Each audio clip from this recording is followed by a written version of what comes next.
teksa Muhamedi alayhi salatu wassalam po falej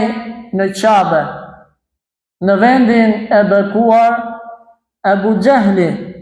njëri prej kokave të idhujtarëve, duke qëndruar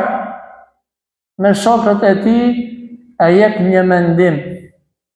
ku thot: këtu afër nesh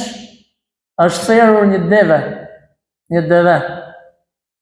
Cili prej jush do të çohet nga ky vend, do të shkoj tek familja që ka therrur këtë deve dhe t'i marri të brendshmet e saj, dhe t'i marri ato pislliqet e saj dhe t'ia hedhi Muhamedit alayhis salam në kokë ndërsa ai është duke u fal. Çohet dikush prej tyre, shkon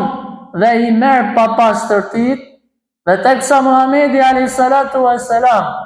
ishte pranë Qabes, ishte në sejdë, duke thënë Subhana Rabbiyal A'la, ja marrin pislliqet e ndryshme dhe ja hedhin kokë Muhamedit alayhi salatu wassalam. Ndërkohë pejgamberi i Zotit vazhdonte sejdë, derisa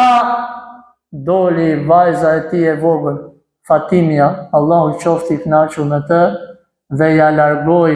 pa pastërtit babait të saj Muhamedit sallallahu alaihi wasallam. Sprova